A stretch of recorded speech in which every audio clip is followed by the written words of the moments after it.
يا بني إنها إن تق مثقال حبة من خردل فتكن في صخرة أو في السماوات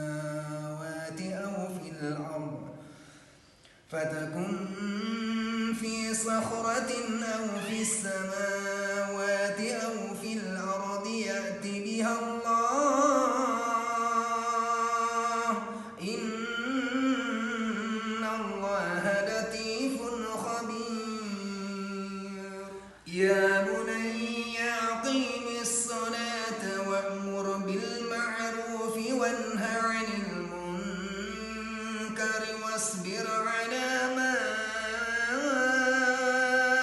أصابك إن ذلك من عزم الأمور.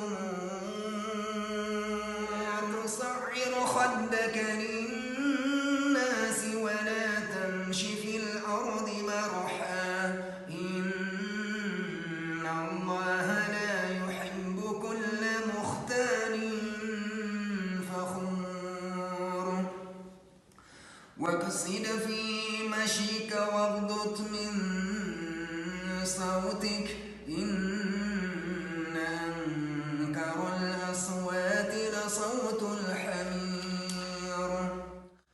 ألم تروا أن الله سخر لكم ما في السماوات وما في الأرض وأسبغ عليكم نعمه ظاهرا وباطنة ومن الناس من يجادل في الله بغير علم ولا هدى ولا كتاب منير. وإذا قيل لهم اتبعوا ما أنزل الله قالوا بل نتبع ما وجدنا عليه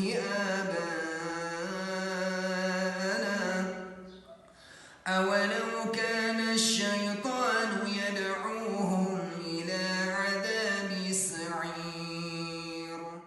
ومن يسلم وجهه إلى الله وهو محسن فقد استمسك بالعروة الوثقى وإلى الله عاقبة الأمور. ومن كفر فلا يحزنك كفره إلينا مرجعهم فننبئهم